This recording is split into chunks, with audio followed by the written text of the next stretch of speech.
جو ایک شادی پہ گیا، وہاں پہ لوگ دولہے کے سر سے پیسے وارتے اور چمی لیتے۔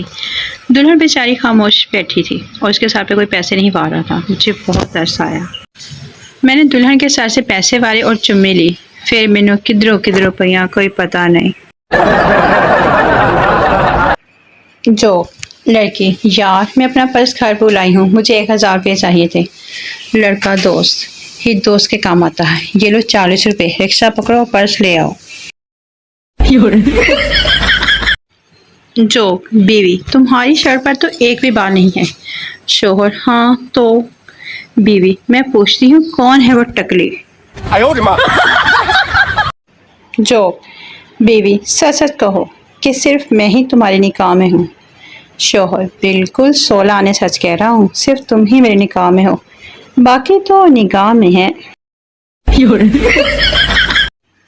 جو لاہور کا بہت مشہور بازار ہے شاہ عالمی مارکیٹ، وہاں شام 5 بجے تھے اور بازار رش سے بھرا تھا۔ اسی رش میں میاں بیوی ایک دوسرے سے لڑنے میں مصروف تھے اور تقریباً 200 سے زیادہ ان کے اس فیملی تماشے کو انجوائے کر رہے تھے۔ بات کچھ اس طرح تھی کہ بیوی ضد کر رہی تھی کہ اپنے شوہر کے، آج تم گاڑی خریدتے ہوئے میں تھک گئی ہوں تمہاری موٹر سائیکل پر سفر کرتے ہوئے، اور شوہر نے کہا، اور پاگل عورت، تماشا نہ بنا میرا دنیا کے سامنے، اور موٹر سائیکل کی چابی مجھے دے دے۔ بیوی، تمہیں نہیں، کیا تمہارے پاس اتنا پیسہ ہے کہ آج کار لے لو؟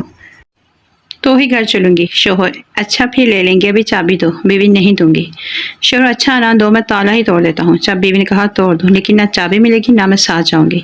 شوہر، اچھا پھر لیے لے، میں تالا توڑنے لگا ہوں۔ جاؤ، تیری مرضی، میرے گھر آنا آ، نہ نہیں تو نہ سے، جاؤ نہیں آتی تم جیسے کنجوس کے گھر۔ شوہر نے لوگوں کی مدد سے موٹر سائیکل کا تالا کھول لیا اور اپنی موٹر سائیکل پر بیٹھ گیا اور بولا، تم آئی ہو یا میں جاؤں؟ تو وہاں کھڑے لوگوں نے سمجھایا کہ بی بی جاؤ، اتنی سی بات پہ اپنا گھر نہ خراب کرو۔